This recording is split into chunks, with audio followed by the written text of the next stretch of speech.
Hi guys, welcome back to Rumi's Life, or welcome if you're new, and today I'll be telling you 3 tips to stay motivated and productive for 2020.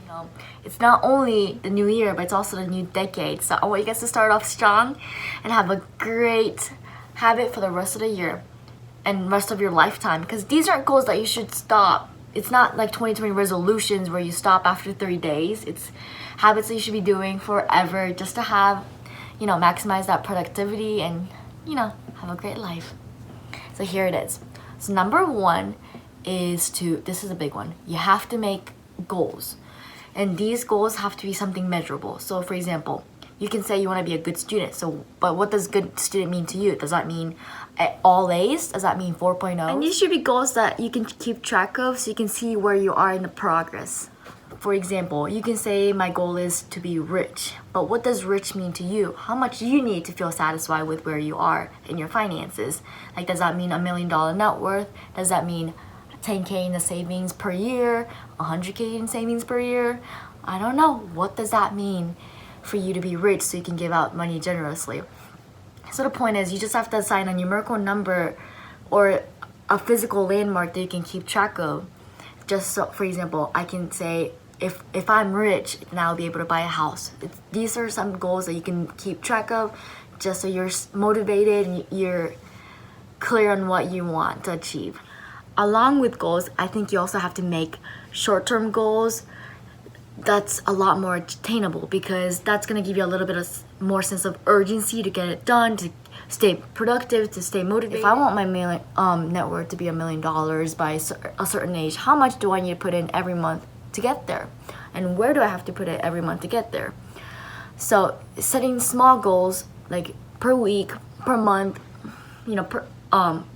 per 6 months, just allows you to just keep your head clear, but still also allows you to see a bigger picture. Sometimes you get lost in day-to-day activities and you just don't know what you're doing anymore, but I just feel like setting goals every day allow you to reach your maximum productivity. Number 2 is to develop good habits. And this might seem kind of obvious, but I just feel like most of the time when I'm not productive, it's because I'm tired. And that's usually stems from a bad sleeping cycle. So a lot of times when you feel groggy in the morning, that's because you woke up at the wrong part of your REM cycle. And when you consistently go to sleep at the same time and wake up at the same time, your body starts adjusting that cycle to wake up when you need to be. So when you wake up, you feel refreshed and ready to go and have the most energy to have a really productive day and get a lot of things done in a short period of time. And a lot of people ask me, how do you get so much done in such a short period of time? And I think it's just all thanks to my pretty good sleeping cycles that allow me to stay focused and not take naps, because I don't know, but time is something that we all have control of. Like, for example, you can't control the circumstances that you grew up in certain situations are unavoidable. Some people just have more advantages, or some people have more disadvantages. They might come from a wealthy family, so they might have more money. But we all, no matter what background you have, no matter what religion, no matter what race, everyone has 24 hours in a day. So I truly feel like time is the one thing in our lives that's very valuable, and how we choose to take advantage of time really determines where we are on our spectrum of success. I know that sometimes when I take naps, or when I, wake up a lot later than expected, then that throws off my whole sleeping cycle and I just feel groggy the whole day. So I definitely do believe a good sleeping cycle is a really important aspect of your life. And along with that, I think exercising every day is also really important. I know, like, for me, when I get busy, exercise is the first thing that goes out of my life. But I've noticed that the short burst of energy you get, the short burst of endorphins, help you stay motivated, help you stay productive, and it helps you clear your mind so you can focus on what's important. There's the obvious health benefits of exercising, like for your cardiovascular system and the muscular strength you get. And if you want to grow old to see your dividends and your interest and your retirement funds, then you gotta take care of your body. So from both aspects, I think taking care of your body with a good sleeping cycle, eating healthy, exercising, drinking a lot of water is very beneficial to your productivity. Tip number 3 is to stay organized. So part of being productive means knowing what to do on certain days and keeping that straight in your head is very important.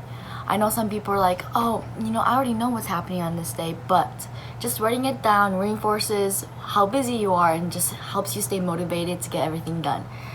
I know some people like using Google Calendar because it syncs in with their phone and their computer, but I like physically writing it down because I just feel like the action of writing it down and physically seeing it on a paper just helps me stay on top of my A game and get everything done. I used to also make plan with me videos because my planner is my Bible. I just feel like it's something that guides me throughout the day. So if you want to see some plan with me videos, make sure you comment down below and I'll get back on that. I think being able to see what's coming up in the future weeks just allows you to stay a little bit more productive because there's a little bit sense of urgency if you know that you're going to be busy certain weeks. I know that I have a 3-day competition coming up in the next 2 weeks, so I already started planning everything out, trying to get all the assignments caught up, so that weekend I'm not stressed out and I feel pretty caught up on all my schoolwork as well as my YouTube work and workload. Along with staying organized, I also feel like having an organized room or organized workspace is pretty crucial in having a pretty productive life and pretty productive day, because knowing where everything is also helps you speed up the process a little bit so you don't have to spend time looking for it, and it just helps you maximize efficiency. Thank you guys so much for watching my video. Make sure you like, subscribe, and share to your friend who is the most unorganized. Thanks again. Bye.